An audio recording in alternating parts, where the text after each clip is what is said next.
This is awesome. This is going to be a really fun few weeks here. So we're at just about 6:30. So maybe what we can do is we can kind of I'll do like a broad introduction to what's up with Gen. And I'll say something about me and say something about why I use this. And then we can take a dip into a couple of these patches.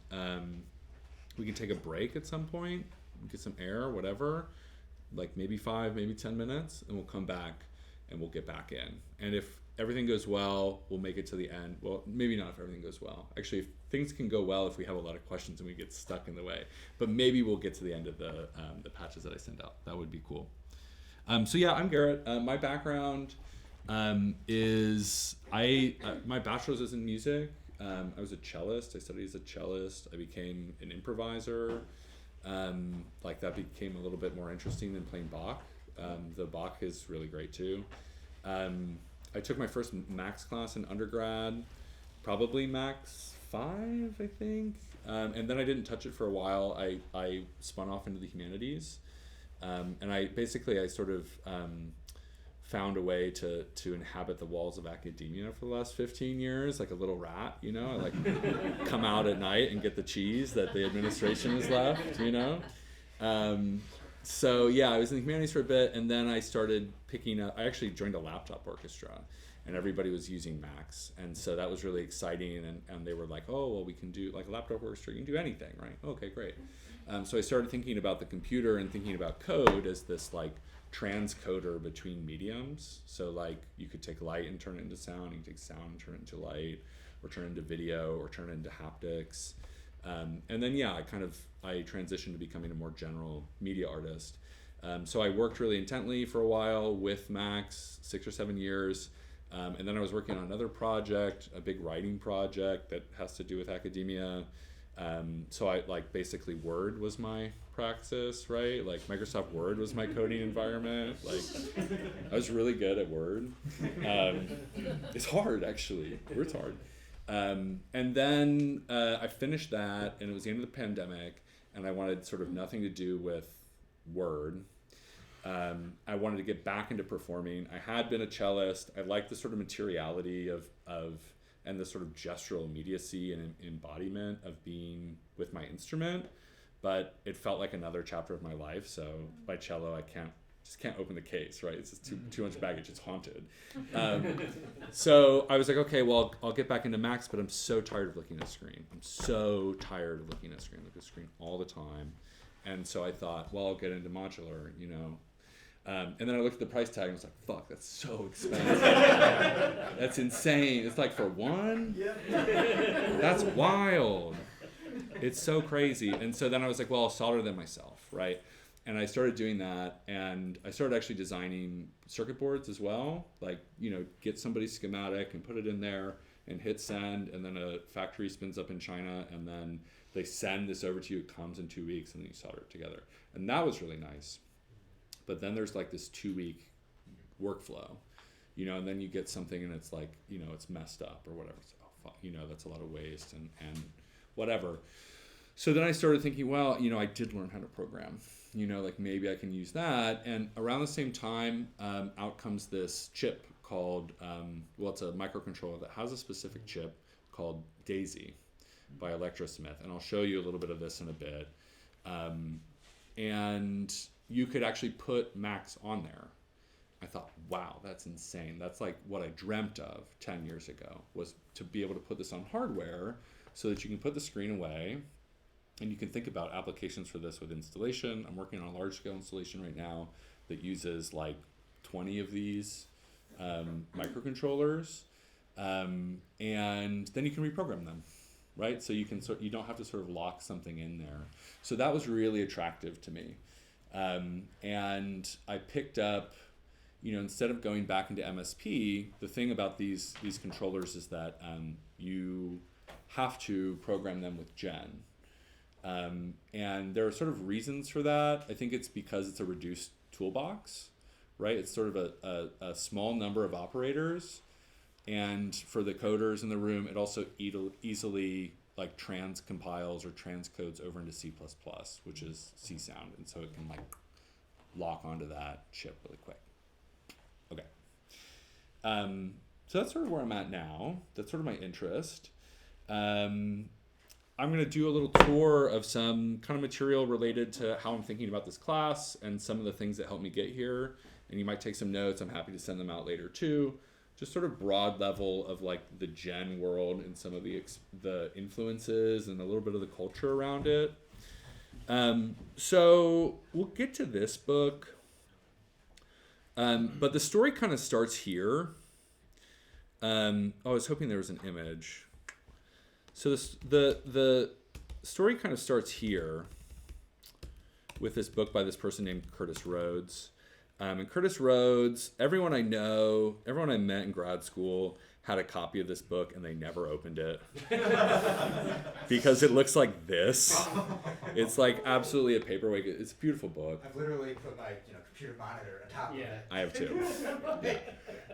I would love to. I should look at it. Somebody should tell me to look at this, right? Because I think it is actually a tutorial of computer music, and probably this is like a really great way to get to like the absolute nitty gritty of this. I can't say that I'm an acolyte at this, but this is where the story starts. So Curtis Rhodes taught at, or maybe still teaches at, I think UC Santa Cruz? Santa Barbara, thank you. So this book came out, I'll mess up the date, but it came out before this other book. And this other book was something, it's called Microsound. I'll come up with the image here, which is, of course, the namesake of the class. This book came up in, I think, 2002. And is really interested in these small-scale musical phenomena that are below the threshold of the note, right? So we think about in music, of course, what's the building block of music? You ask sort of any person on the street, they'll tell you, I think music's composed of notes, right? And like intuitively, this totally makes sense, right? And there's no reason to say that that's a bad way to think about music. Unless you're talking about music that isn't built on notes as the fundamental building block, right? And sort of if you dispense with that assumption, then other sorts of ways of composing sound or organizing sound or generating sound open up. And so for people who are like really already into sound art practice and noise, you're like, yeah, I got it. We're not interested in notes, right? So you're already drinking Kool-Aid. That's fine. What this book kind of starts to give us is maybe a more rigorous way to think through, well, if sound isn't composed of notes as the basic building block, what could they be composed of? And it's kind of a recipe book. And we'll I think dive into like one or two of these examples. Granular synthesis is sort of which is a term that I'm assuming most people have heard. That's one of the, I think there's one or two chapters dedicated to that in this book, but there are other weird things in here too. And so there's a couple that I've been looking at that I want to introduce maybe week 3. They're a little off the beaten path. And so we'll see there. So why am I talking about this in the context of Gen? So if we look here, this is actually one of the, page 5, right at the beginning of this book. We have this incredible diagram. I stand diagrams. I'm a simp for diagrams. And so I'm totally won over here, right? So we have, let's see, let me get oriented. So we have the infinite. Then we have these other time scales, the supra, the macro, the meso, something called a sound object, which is kind of a stand-in for note here. But, maybe there are like sounds like a beep, is like not a note, but it's a sound object. And then you have this micro sound. And then you have like farther, smaller. You have the size of the sample and the size of the subsample and the infinitesimal. And so it's really kind of a beautiful diagram because then you can like kind of look into these periodic times, right? Years, months, days, hours, minutes, infrasonic periods, some band basically between perception between modes of perception. And then stuff that we associate with audio frequency. Those are little events. We perceive them, but we don't perceive them as discrete events. And yeah, what actually we can start to work with is this level right here, which is kind of amazing. It's really, really exciting. So obviously too, like this is really, I think, a poetic object in some ways, right? This can sort of start to inspire, like maybe people know, I'm gonna get the name wrong again, but As Slow as Possible by John Cage. Is that the name of the piece? As slowly and softly as possible. As Slowly and Softly as Possible? Or is that a James Tenney, I think? Is that right? It's ASLSP is the Yes. is the Cage piece. Okay. So in any case, the way that I know this is that there's an organ in Germany. So people are nodding, they kind of know this, but I think it's going to last like 500 years, this performance, and they're actually kind of building the organ as it goes, right? And like you can enter a lottery to go and see a note change. It's like special. I got to see it once. It was very exciting. Yeah, it's really funny and a little bit anticlimactic, but it's like who are the people who showed up for this? You know, it's kind of fun. What was the note change? Oh, I don't know. Like, yeah, I know it's not that special to me, obviously. Like G sharp, I'm not sure.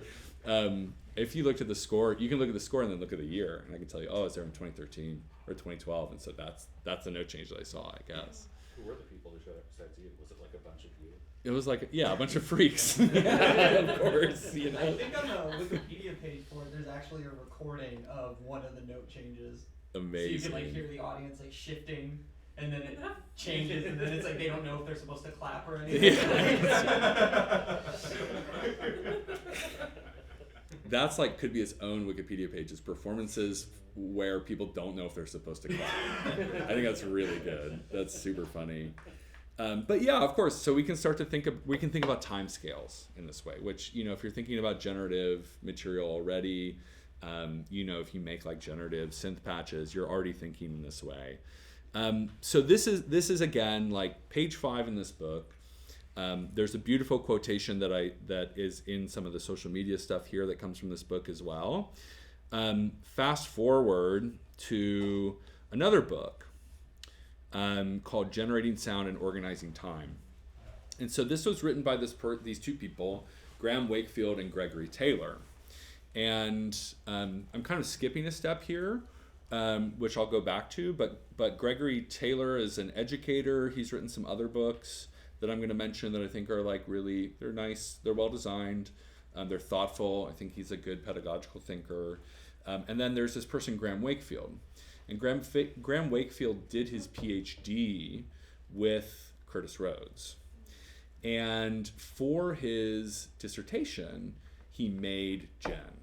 He basically architected Gen. And now he works at Cycling 74, and so now it's sort of properly supported there. So there's like, I'm kind of giving you a genealogy a bit of this, like how did this come? And so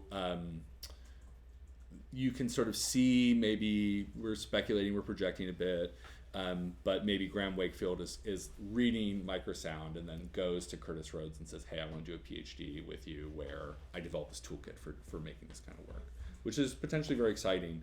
And some people, this is the first book in this series. Some people speculate that the book 2 is going to go hard on the Microsound stuff. So, you know, who knows? There's a very small fan culture around this book series. But I do recommend this book. This is how I taught myself Gen, also with a group. And it is daunting, I will say that, but it is rigorous, and they're also pedagogical thinkers, and so there's going to be definitely traces of this book in the way that I introduce Gen, in some ways. Okay, maybe just one more thing. Yeah, I just will mention this book here, which is this step-by-step Adventures in Sequencing, not really related to Microsound. But I do think too, like, if you're interested in drum machines, if you're interested in sequencers, you know, this is going to be built in Max.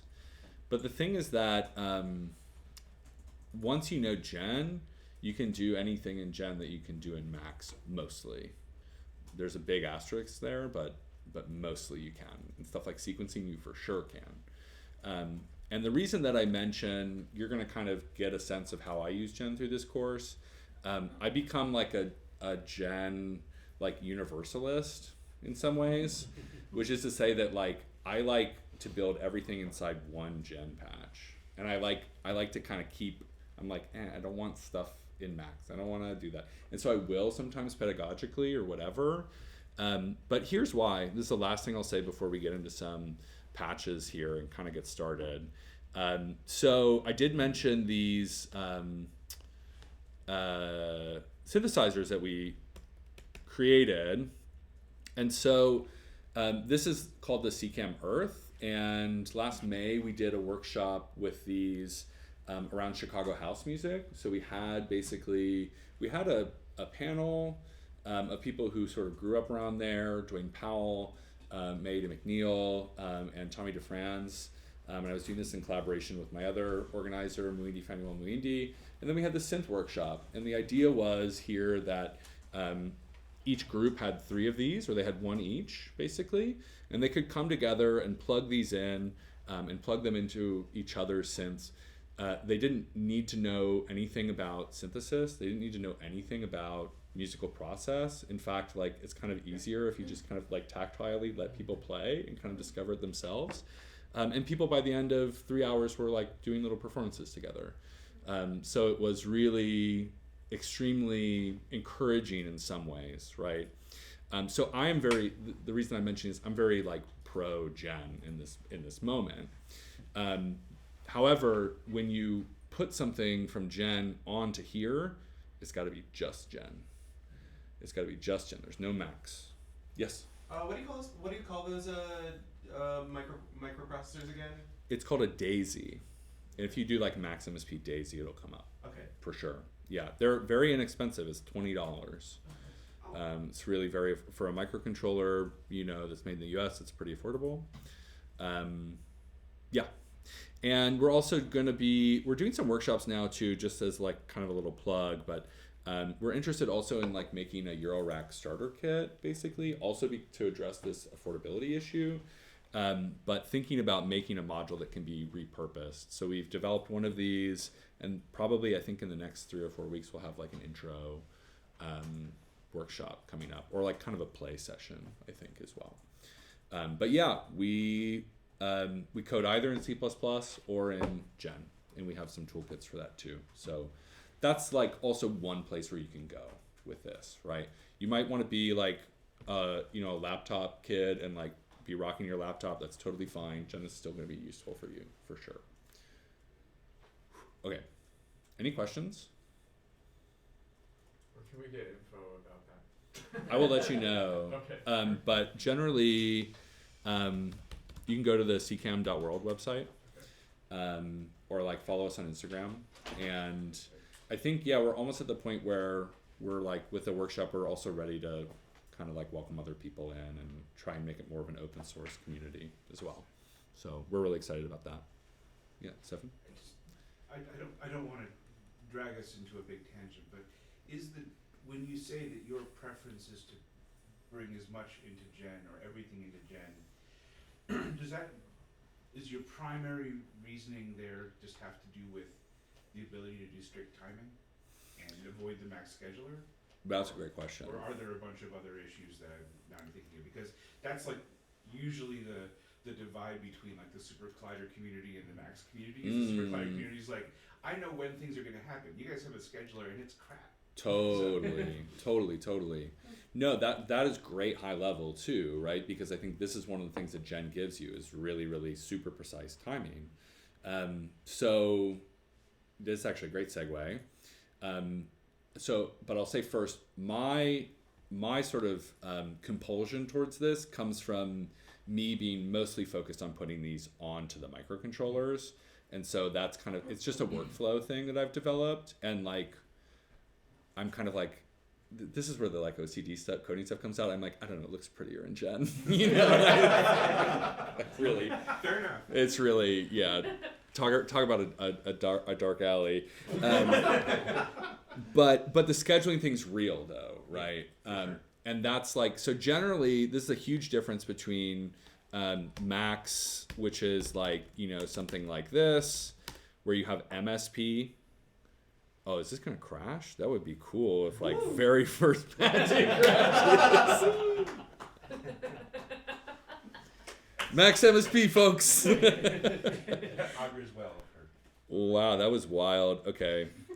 So, anyway, whoa. Sorry about that. No. So if we have something like this, okay, live dot scope, you're going to connect it and you see this yellow and black cable, right? And so for those of us who are like totally new to MaxMSP, this yellow and black cable here means audio. And so generally when we're doing MSP stuff like this, MSP is Max Digital Signal Processing, Max Signal Processing. When we're doing this, so this is also very low level, right? So if this goes over your head, it's kind of okay. It's really not that big, but it is conceptually very interesting. So if we open the audio status here, we learn a little bit already about how Max is dealing and how the computer deals with sound. So a bit of basics, right? Sampling rate. So that is the rate at which the computer is constructing sound or analyzing sound. 44,100 is times per second. So it's really fast. It's super fast. So for the video buds out there, you're dealing with, if you're like a pro gamer, you're doing 240 frames per second, right? And that's really fast. And the eye sort of sees us as really fluid. You go see Avatar 2, like there are moments where it's 120 frames per second, and it's like, whoa, that felt different in this way. That's 120 times per second, right? This is 44,000 times per second, right? And if I click down here, these days, I actually don't know in terms of performance if it's actually doing this, but it says I can get up to almost 200,000 times per second, which is really fast, It's very fast. And actually, is there a difference? This is where you get into kind of the audiophile thing a bit too. Some people might be able to tell with their ears. We can maybe do a little experimentation with that as well. Okay, that's how sound kind of works, or the speed of sound on the computer. Now this is where signal vector size and I/O vector size. This is going to be like MaxMSP, MSP style audio, right? What does this mean? 512. That's the bin size, right? So you have basically what Max does is MSP doesn't work at that frequency. It's like too fast. And so basically it takes chunks, 512 chunks, 512 chunks, 512 chunks, right? And it does that in a row. And in that sense, the timing of things is fuzzy at that super micro level. It's actually fuzzy. And so like when the Super Collider team says, hey, we can do things really accurately, C++ heads will do that too. They'll say, hey, we can do this super accurately, right? We don't need this bin size, This has been, kind of a bummer in Max for a little while, right? Okay, but that is in the MaxMSP world, right? That is in the MSP world. So most of the time, most pedestrian Max users are just hanging out here, right? But what we get to do is we get to enter the gen zone.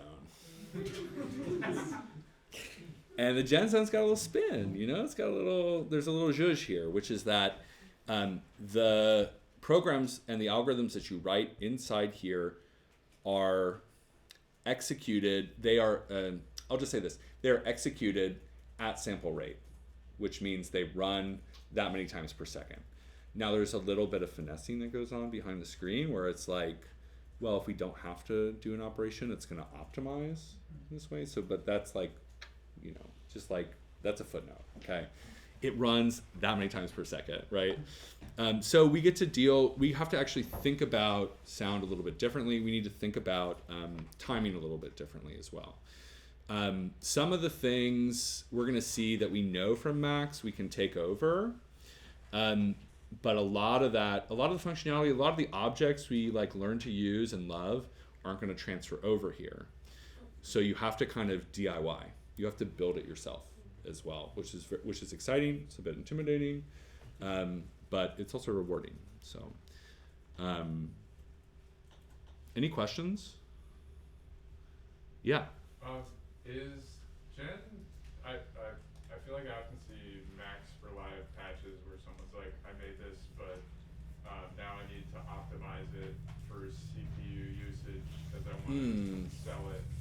Is that are they like, I'm gonna write this in Gen instead, or is that like a different avenue that people take? This is a great question, and you reminded me of a couple other things that are great to hit up top here. First of all, Gen is more computationally efficient for many things. I can't say universally, like there's probably some outside case where people are gonna be like, well, that's actually faster, but generally it's more efficient. Are the Max for Live heads always developing in Gen? I don't know. Their patches might be like messy and inefficient. They might optimize within Max or Max for Live, but Max, like rewriting something in Gen is depending on what the process is a good way to optimize for sure. Yes. This is kind of a follow-up. Like, so you Great. mentioned how like Gen and C++, they're going to be a bit more of the kind of old head, less dependency, tried and true, kind of like languages versus MSP, something like a OOP, like a Python or something. That's Totally. like totally on top of stuff. So like for people who are interested in like developing kind of what you do in Gen, but like in C++, like what environments are those usually like done in? Or Like C++ development? yeah, or like frameworks, or is it? Oh man, that's a great question. C Sound comes to mind. I'm gonna also say that that's not my zone, I think. But I think C Sound, maybe does anybody else know C++ development environments? I feel like Juice is a framework that people use for plugins a lot. Juice, okay. But I don't know if that crosses over with Max at all. One thing I can say, this is, I guess, back to Gen, and this comment reminded me of this. I mentioned this in one of the patches, but there is a way now to, I mentioned, okay, you can put this on hardware. That's very exciting. There are other things you can do with Gen. This is a cycling package on GitHub, which if people haven't seen this before, this is like where programmers share libraries and so on. And this is it says build audio applications and plugins. So, Max for Live is really optimized for MaxMSP or for Ableton. But say you want to drop it in like Pro Tools or Reactor or something. I'll also admit VSTs are totally not my world, and so y'all could probably teach me a lot about that. But it is a little more agnostic. A VST is more agnostic than a Max for Live patch. So there's definitely some runway there. And I think you can also, there's somewhere where it says, yeah, totally. So you can export to iOS. So for app development, again, not something I've done, but it says you can. So there must be some roadmap there. So if that's something that people are keen on, you can definitely look into that for sure. And you can go out to audio units too, which is interesting. Yeah, do you know about, I don't know what that is actually. Oh gosh, used in a lot of commercial hardware.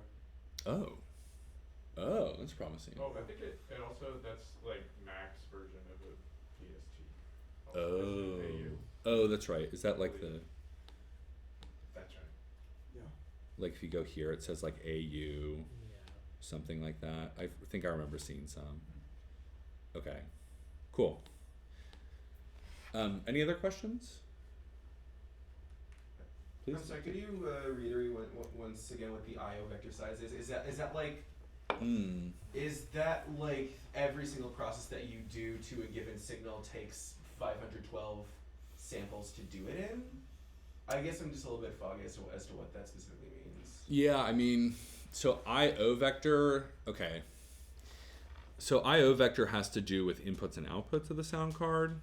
So that's going to be like, actually at the end of the day, probably when MaxMSP goes to the operating system to send energy to the amplifier that goes to the speakers, that's going to be done in chunks of 512 samples.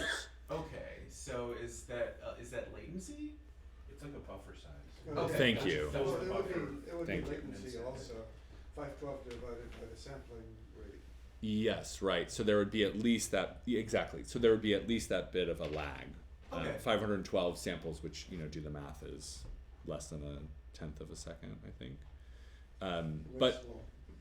yeah, but if you like make a really big buffer size like this, and you're like, okay, so for instance, if I plugged a microphone in here and I made a big buffer size and I put headphones on, I would hear the latency actually, because it's sort of saying, okay, well, this is a pretty big chunk now. That's like 1%, I guess. 10%. Thank you. 10% of it's 1 millisecond, or sorry, 100 milliseconds, a tenth of a second. Okay. And so you'd be able to clock that. Okay. That latency there. So it's like you get trade-offs with performance here, and then there are other like, okay, this is like now another alley, but then like things happen with the FFT, if you're doing FFT analysis where you might want to have a certain signal vector size, but that's another class for sure. Okay. Does that help a little bit? Yes, I understand a lot better now. Thank you. Okay, yeah, you're welcome. It is a tricky and unintuitive thing. Any other questions? I think please, Can I Matt. just quickly ask then what the signal vector size is? Is that for like internal processing then? Yeah, that's exactly right. So it's like two different, like if it comes into Max, if it goes out to Max, that's like one process. Okay. But if there are things happening internally, then that would be what that number would designate there. Yeah, exactly. Any other questions? Are there any other microcontrollers that support Gen besides Latency? There is this thing called Bella, B-E-L-A. It's a little more spendy. Well, actually, let me step that back. There's Bella, and Bella can do up to 8 channels of sound. It's actually very smart. Like if you're trying to do multi-channel sound that doesn't have a screen. And you can export to Bella through Rainbow. So now we're signposting another new cycling product, right? Here I am recycling another fantastic product. Yeah. There's Rainbow, and that allows you to do. That's another. Here's what's kind of annoying about this is that you have Gen, which please don't. I think maybe because I'm futzing. Okay. Oh, there we go. Just gotta have faith. Gotta have faith. That was a bit. So I hit new object, and you can see it's a different color. So now I'm in sort of a Rainbow sandbox, right? And Rainbow, what it does is you can export. I don't know the exact process. It might be similarly like reducing it to C++ or whatever. But you can go to Bella. You can go to Raspberry Pi, which is also like affordable-ish. And there might be others. Teensy, maybe. I don't know that for sure. Maybe Teensy. Okay. But definitely, yeah. And all the BeagleBone stuff, which is what Bella's based on, I think will also run it. Totally. Yeah, is Bella the proprietary version of that? Yeah, that's Or the one that Andrew McPherson's lab souped up into the highly crazy sample accurate. Yeah. It's very cool. Yeah. I think it's like $200 though. Yeah, well, if you want the 16 channel version, it's like $550. It's very Yeah. expensive. Huh. Yeah. I was wondering about the other way, like the cheaper stuff, like the ESP32s or something like that. Something. Oh, no, I wish. I mean, I think, yeah. It's as cheap as it has gotten is $20. Okay. But, the schematic for the Daisy is open source. So if anybody has any surface mount component, and want to maybe do a Daisy clone, let me know. We can talk about that. Okay, any other questions? This is kind of a great place to pause. So I think we'll pause. Let's just take 5. Take a quick 5. We'll get started at 7:15, and we're going to get into the code. Okay? And so that's going to be really exciting. If you have questions already, we can get them in. We probably won't make it through all 9 examples, but that's great. Yeah, okay. Only if it would help. I'm not trying Yeah, to. no, thanks. Yeah. I have a bit of like screen tension, so I'll just focus my as stuff as would be. No, I agree. Can make good breaks down. Same here. Totally. I'll just focus on just because we have limited time, we'll go ahead and get started. We're gonna get into it. You should have gotten this package. And by the way, I'll sometime in the next week, like over the weekend, I'll probably polish this up. I'll put out something for next week. It kind of depends on like how today goes as well, and sort of like what do we need to revisit and what are we going to build on. But yeah, where is that? So that's in Max, and you can open project, and you can open this project here. So yeah, first things first, here we are. Welcome to Gen, right? So we're in this Max patch, and now Windows is doing this funny thing. That's okay. What's that cool font you're using?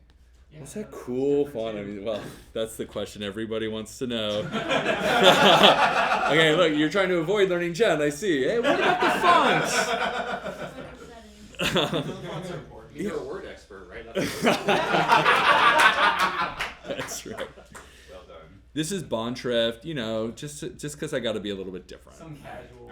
Yeah. Yeah, me and Bondschrift are casual right now.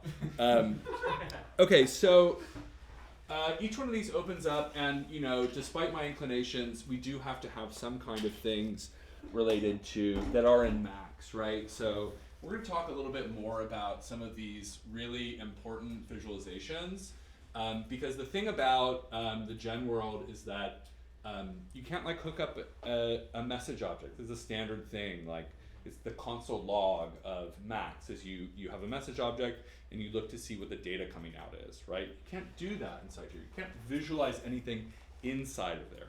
You have to send it out and you see it out there. So we're going to come back to that. But these two things we're going to see a lot of. Number tilde is the name of this object, and it makes this, it's a number box, but it takes in an audio signal. Live.scope, this is like, I'm using it every time I use Gen, every time. And that will visualize an audio signal, okay?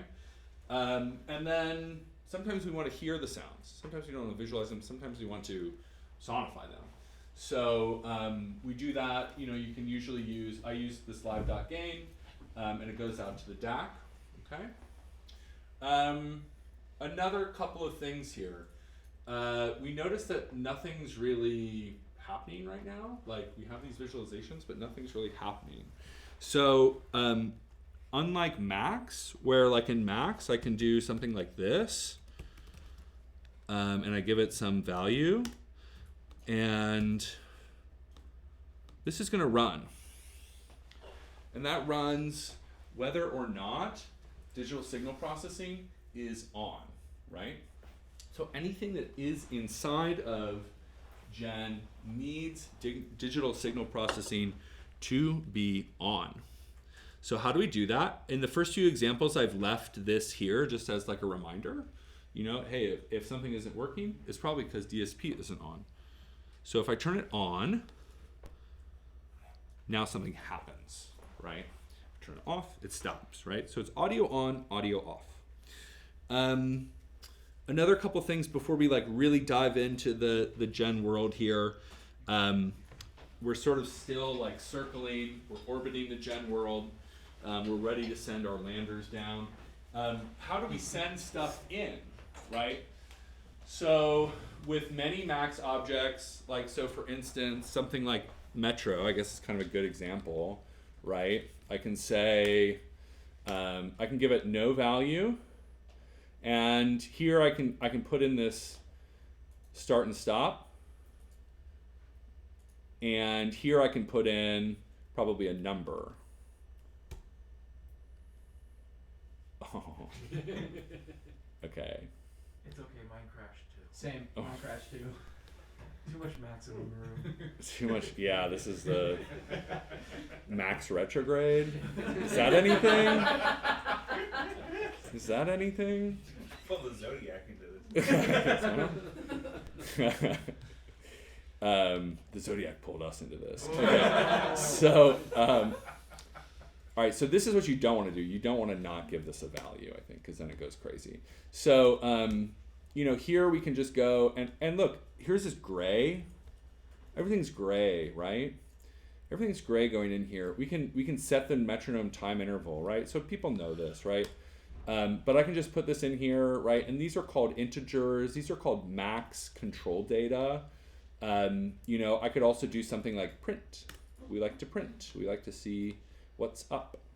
And so we could use our friend, the console here.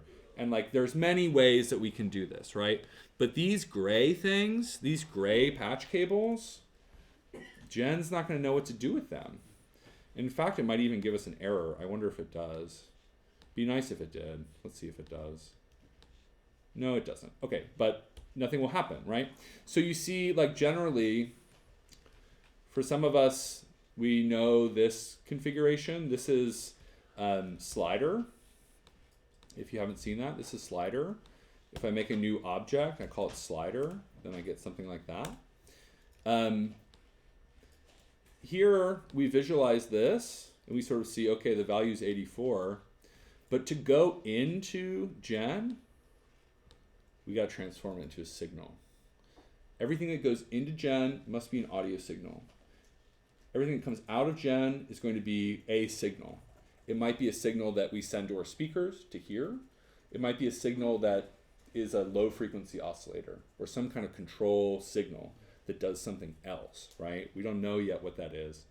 But this is kind of like for folks who are totally new to Max, this is going to be, you can kind of ignore this because we're just going to go into the Gen world and this will be like your water, you know, you're going to be in Gen, born into Gen water. But for people who were born into Max world, this, you know, you got to make this distinction clear, right? Okay, any questions so far about this? So signal basically just means that it's floating point values without meaning that it has to be, I don't know, from -1 to +1 or trimmed to some particular values. So the range won't matter, but it needs to be signal in that, like in the most practical way, it's got to be this yellow and black cable. And usually the objects that go in here are going to have these tildes after them. Yeah. And it will be a floating point, but a floating point that runs at audio rate, as opposed to max control messages, which run on this, like, you know, scheduler, a different thing, you know. But they're just different, you know, they're just different in this way. Any other questions? Well, just so I'm understanding it, is it not even actually audio rate when you say the numbers coming up, say would run it? Is it audio rate divided by like the vector size? Yes. Just Yeah. to force us back into the. Yes, that's true okay, too. Good. No, I wanted to test myself. Yes. Yeah. Okay. You've got it. This is the advanced So it's all yogi good, move then. over here. Okay. Totally right. Okay. So there's one other exception, which are these parameters here. But we're going to come back to that. Okay. I have a quick silly question. No, great. All of my letters are not white; they're yellow, and I can't click anything. Whoa. What fresh hell? Oh, you're on trial. Oh. Yeah. Oh. Oh no, that's what you should be doing. Yeah. Oh, wait, now it just worked. Now it works? Now it worked when I just said something. That's weird. Okay. Max retrograde, man. If it's still a problem, let me know. We can also, I can take a deeper look after the session too, Cool. for sure. I opened Max before I connected to the internet, and it wouldn't let me. It thought I wasn't authorized, so I connected, went to the internet, and then it fixed everything. So if anybody else is Yeah, that's another fresh hell that has to do with the corporatization of MaxMSP, which is that if you have the subscription license, I think you have to be like logged in and connected to the internet. It's actually really a bummer. Yeah, I know.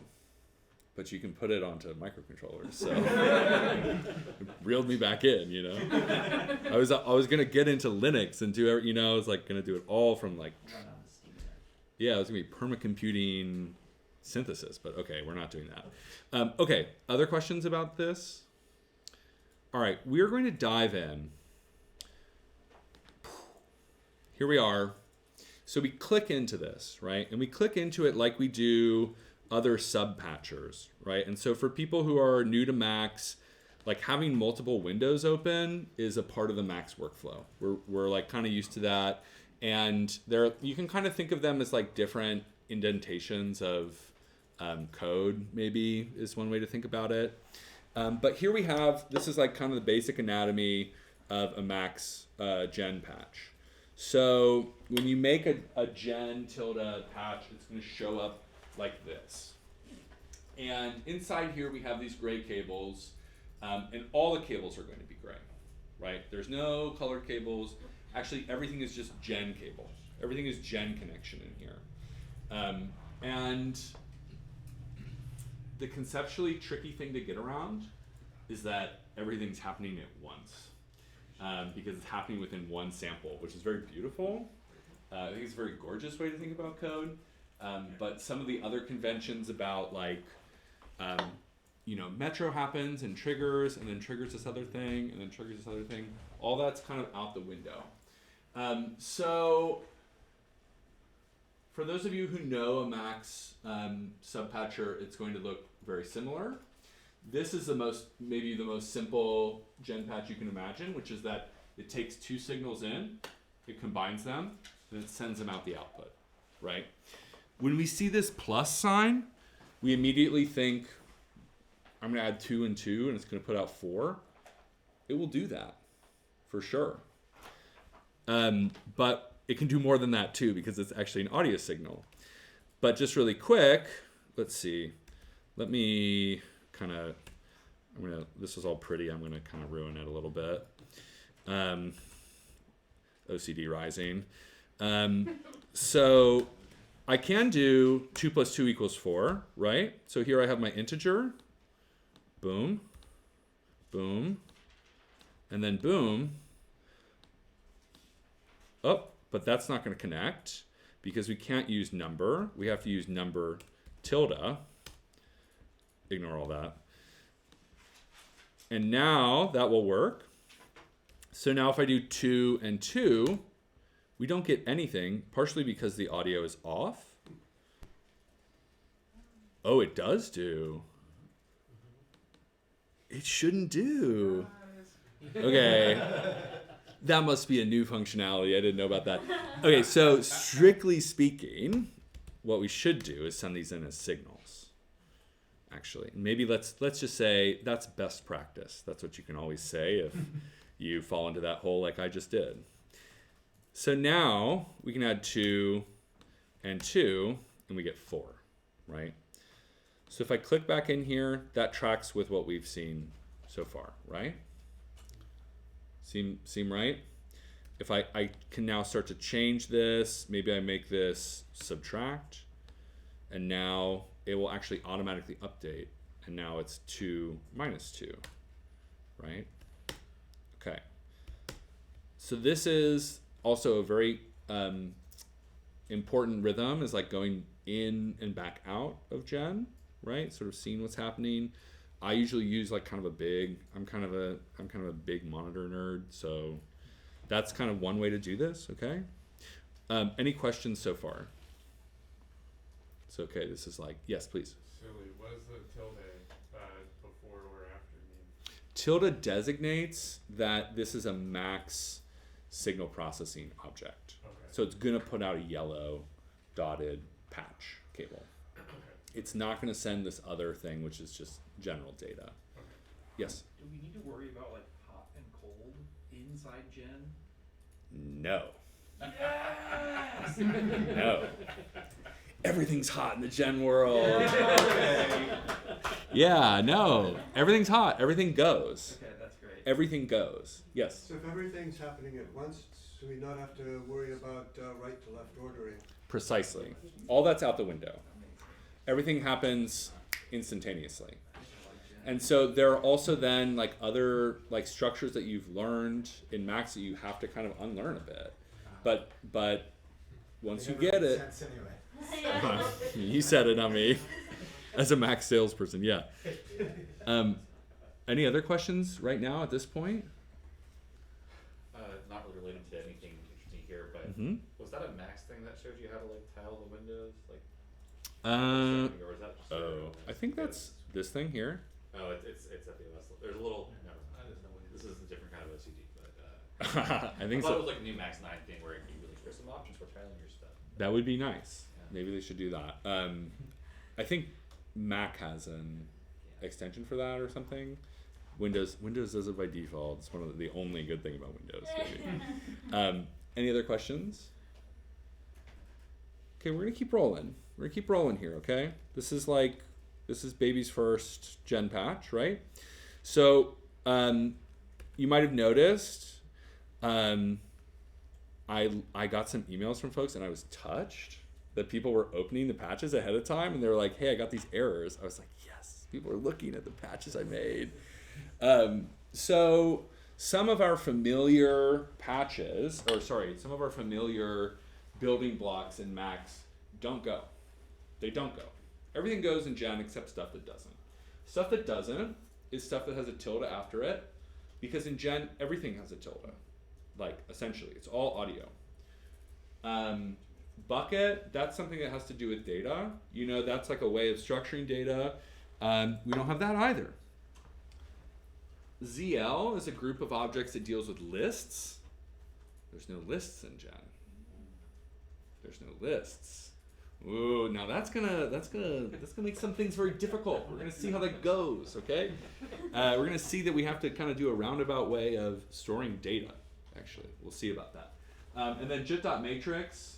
It would be great actually if you could have matrices in here, but you don't have that. You can have you have data, and then there are different channels of data. So you can essentially have a matrix, but it's different. So anyway, all this to say, some stuff is not going to work in here. It's a very reduced toolkit, a very reduced number of like functions, which in Gen are called operators. And I might slip up and call them objects, but technically they are operators because they operate on signals. So far, we okay? Cool. Y'all have been very good about asking questions. I love that. Just keep them coming, okay? Because everybody has that question too. Should you be able to throw out your keyboard shortcuts when you're making new objects? Yes, for sure. So Control E is going to unlock. That's like daily bread here. Control EN, new operator, new object. And those are the ones I use the most, but if you see me do it, ask in the moment and I'll stop and tell you, because those are also second nature too.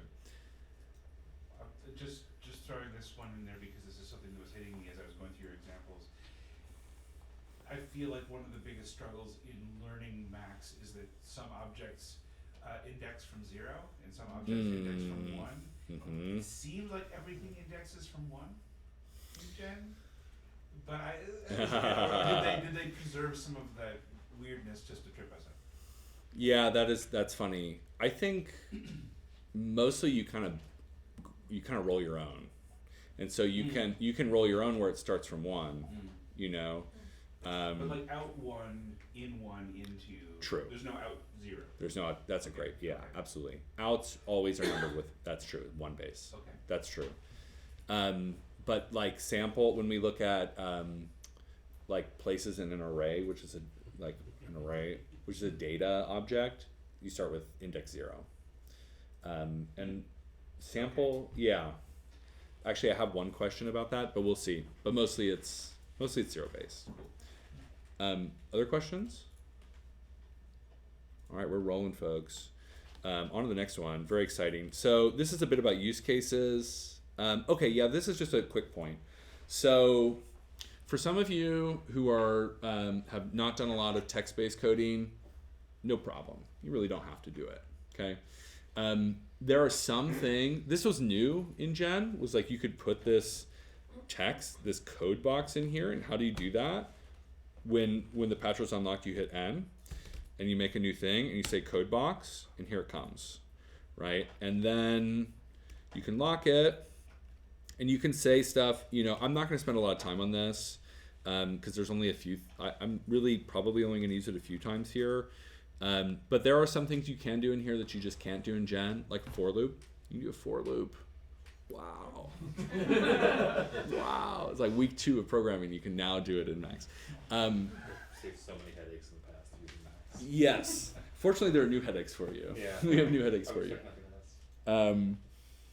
Yeah, the code box is good. Here's one distinction. So I said earlier that Gen is more efficient than classical MSP. Codebox is not more efficient than visual programming in Gen. So Gen is Gen. Codebox is Gen. Visual programming is Gen. And the reason for that is that they all just compile to CSS at the end of the day. Anyway, again, like if that's not interesting for you, you can totally forget it. And then, so what is this language here? It's sort of like JavaScript. We're not going to spend a lot of time on it in this class, but it is there for you, okay? All right. So let's go back and talk about this because we have more ground to cover. So I want to do this maybe without breezing through too much, but it would be nice to get to a place where I can send you off with some assignments maybe. So we saw in and out, right? So I can make new ins and I can make new outs. So if we look at this patch here, or this gen operator here, and then look at this, how it looks inside Max, right? This thing called @title interfacing is this thing right here. And we look at the actual code, we're gonna see we have one inlet and we have 3 outlets. And that's because I have used the out operator here. I made 3 of them. If I made out 20, it would make a ton of different outlets for us, okay? You can make many, maybe you don't want to, I don't know. Usually it's good to have a purpose for these, of course. And here's another thing. So I said earlier that Gen can take audio signal in. It does, right? However, sometimes you want to use this functionality, like you kind of want to think about having a gen object that's kind of like an instrument. You want to like twist a dial and like hear something different. So the way you can do this with inlets, but another way to do this is to name a parameter. You name a parameter. And so in this case, I say param, and then I give it a name. And then I can give it some minimums, some maximums. I can set a default, okay? And these are just things I just made up, right? And what is that gonna do? So I called it sine hertz. And if I go back out here, I'm gonna see that, hold on, let me do this, little Windows magic for you. This says min 2. And I can't get any lower than 2, actually. And max 499, it's just going to set the range for us here, okay? And I can also set a default, which is nice because you maybe open the patch and you want it to kind of load in a tone that's not too annoying or something like that. Yes, that Dante. actually answers my question. Is about the default? It's about like do the min max of the params like pass up into that, and the answer is yes. They do. Yeah, they do. So which is nice, right? So I could also say, let me open up Gen here, and I'm gonna make a new param. Let's say I have this oscillator coming out here. Maybe I want to adjust the amplitude of this. And I want to do that without having to click back into the Gen world, right? This is another kind of zoom out moment, right? People are talking about writing their patches, and then 6 months later you come back to them. It's like, God, what the hell is going on here, right? So a workflow thing that'll be helpful for you is to name these parameters. If you're doing patching, which is invested in a love for your future self, give some parameters so that you don't have to go back in to the Gen world and relearn how everything works. It's all there. Now it's a black box. You can just play with it. Yes? Okay, so the top one is exclusively the naming convention, and sine hertz is not like this is going to be a sine wave. But Exactly. then when you put in cycle, that's what makes it a sine wave. Mm-hmm. And then the other parameters get assigned to cycle? So, yeah, exactly. So this is great. So this is just a name. It could be called Beboo. Not a technical term. So now you'll notice something. So now this is called Beboo. This got grayed out here. So if I can go back out here, lock my patch, and I can scroll down and say, oh, well now it's called Beboo, right? So that is a name that you give it that then allows this to become accessible by this attribute object here. So it goes param, which like identifies here that this is going to be a parameter. And then these at min, at max, which are followed by these numbers here, designate, like those are little chunks. At min 2, that's a chunk. At max 499, that's a chunk. At default 237, that's a chunk. And cycle already knows what min and max and default are? It doesn't know anything about that. Oh, it doesn't. Okay. Yeah, cycle is totally dumb about what's going on in param. Okay. All cycle knows is what's coming out of param. And what's coming out of param right now is 237. Okay. Okay. This is very, very good. This is a great question because other people are having the same question, right? For sure. Okay. So, param is cool because it gives us the ability to change things outside the patch. However, I could just say 2.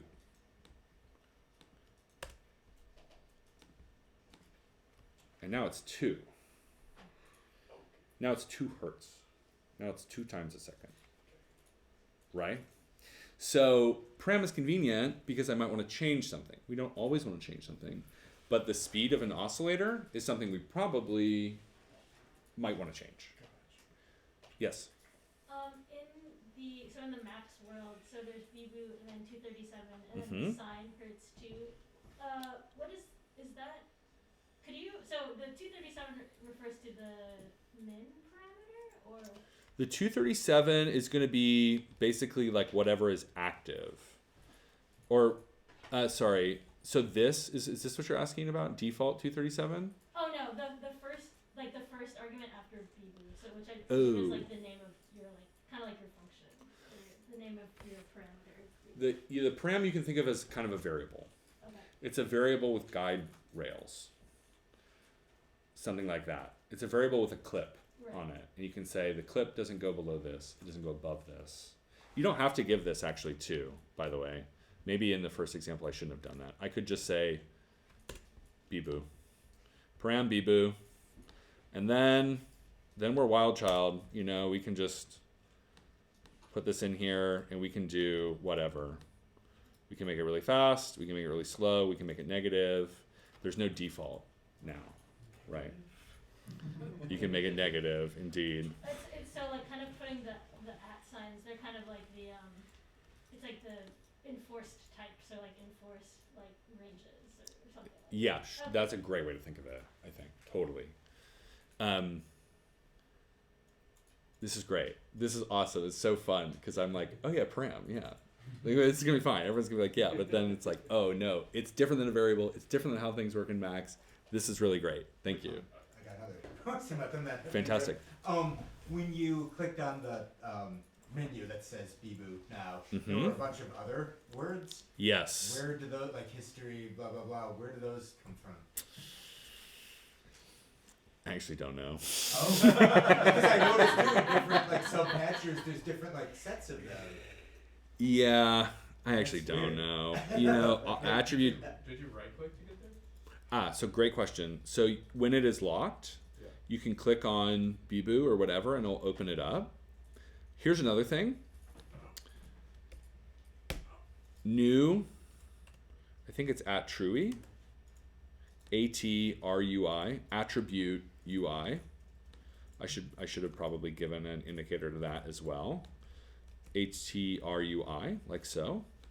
And, you know, by default, that'll be nothing. You can also, like, for people who are into this, like, Max 7 functionality, when this is unlocked, you can, like, kind of hover over here and then click.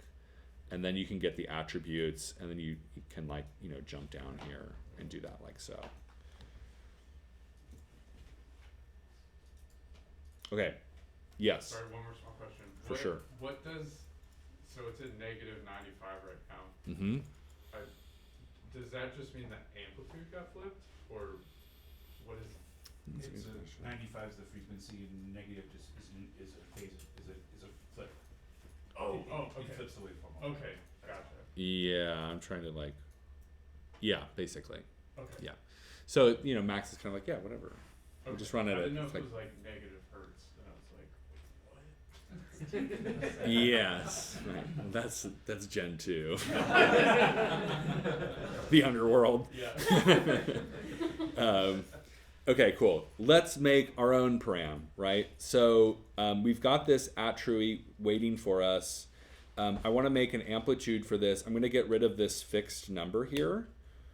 And I'm going to go back to Bbu, and I'm going to name it something sensible, which was sine hertz, right? But just to say, that name is arbitrary. Pick something that is meaningful. Don't use Bbu, right? That's for jokers, you know? So here's what I want to do. Let's say default 2, so we can make this a little more visible. Okay, that was interesting. So I said, I just changed the default, and it didn't load. So I wonder if I stop audio and I turn it back on again, it also won't work. That's interesting. So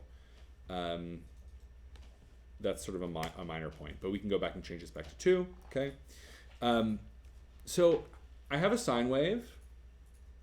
It's at 2 hertz. I want to change the amplitude. What should I do to the sine wave to change the amplitude? Multiply it by something.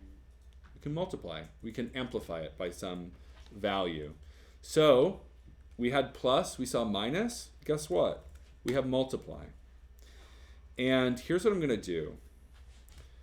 Here's a keyboard shortcut for the ages. This is Max 8 functionality.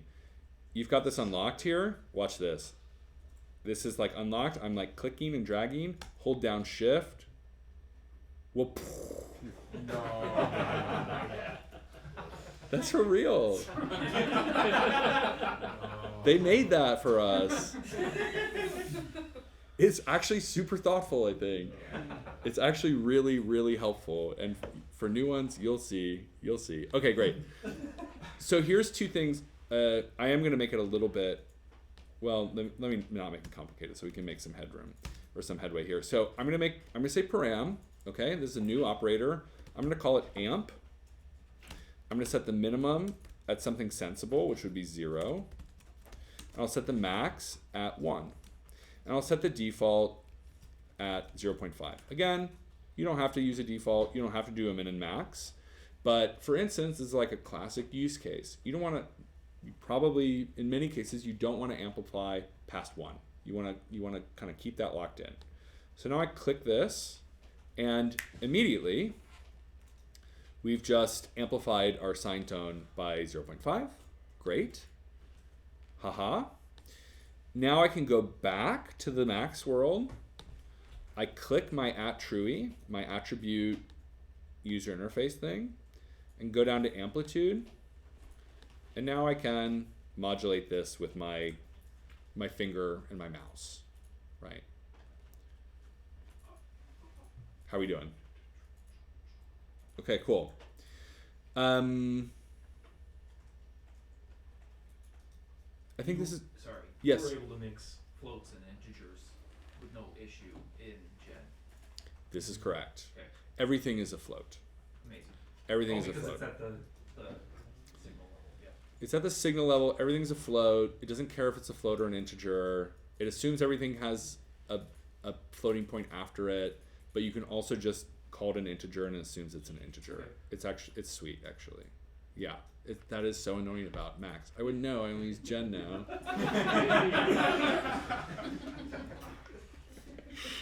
Other questions? Oh yes, Dante. For sending data from @Rui into Gen, does it work the same thing? Is that if you have like, if you're sending in like a float of 2, and then you put it into like prepend sine hertz, like, yes, does that work the same way? Totally, great call. So you can prepend, yeah, right, sine hertz. And this is something you see with like other Max objects that use these attributes here. And I can just put a float here and I connect that. And you'll see that it's locked here, right? Sine hertz attribute is locked with this. They're in step. Of course, we know that if I change this here, that won't change over here, but you can send a message in. So if you're like automating something, there's plenty of use cases for that. Okay. Yeah, totally. That'll work. Other questions? Sorry, slightly silly question. When you made that a tree object, you just double double click on it to see what all the parameters are? Totally. Single click when it's locked. So in Max, for people who are new to Max 2, a patch is either locked, which means I can't click and move anything, which you have this little lock thing here, or it's unlocked, and like you also see like the interface changes, you see the outlines of stuff, and then you can move it. So if I try to click in here while this is unlocked, no bueno. But if it's locked, we're in business. Wait, sorry, how do you unlock it again?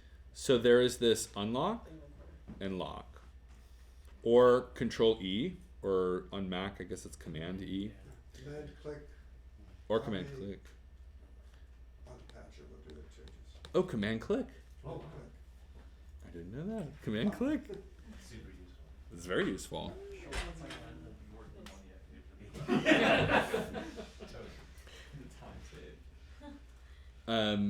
Okay, any last questions? We're going to move on to the next example here. All right, we're rocking. Was there anything else I want to show? No, that's fine. You can look at that on your own. No. Okay, so here we are. So same thing here. We're going to be in the Max world, and then we'll also be in the Gen world, kind of. And kind of, you know, more and more, we're going to spend more time in the Gen world as we kind of get more and more comfortable. But if we look here at this Gen object, we see that we have 3 number boxes, number tildes that are visualizing some signals for us, some data. And then we see what's going on inside, right? And we have something kind of funny happening here. This is going to be, you know, you might not use these super often, but then you're going to find that, you know, really because Gen is constructed around samples, that having sample rate as like something you can throw in there, like that number is going to be really, really important because it is our reference to human time. It is our reference to the second. It is our reference to being able to construct frequency, hertz, right? Everything is in relation to sample rate. That is the clock. That is the global transport of Gen, is sample rate. It's kind of amazing. So we see that there's actually a sample rate operator. And all it does is spit out the sample rate. And so if I go back to my audio status, I can see here, all right, this is at 44,100. If I stop my audio and change it to 96, it changes to 96. So this is like, it's real. This is real. There's no smoke and mirrors, right? I mean, I think so anyway. It's not like I can measure, but anyway, something funny happened over here when I did that. I wonder if I hard-coded something to 44,100. I'm going to change it back. Yeah, it did. Something. Do you see that change, actually? Oh, yeah. So I think that's probably because I did something with poor coding practice, which was maybe to multiply by 4,600 or something like that. I wonder if I, like... But you see it changes. It's because the math that we do revolves around samples. It revolves around the passage of time through samples. Okay, that seems like really abstract, but we're actually gonna do it with like really basic blocks here, and we're gonna do it before we leave today, maybe. Okay, so then there's also, I'll just point this out really quick. There's this really simple other operator called elapsed, and that's gonna keep track of the number of samples which have elapsed since the patcher was started. And so we see that number climbing. It's a big number already. That's because there are 44,000 of them per second. Now, I made this comment about a reference to human time, right? So how do we get, for instance, the number of seconds? Well, we have to have a sample rate, and then we have to have the number of samples.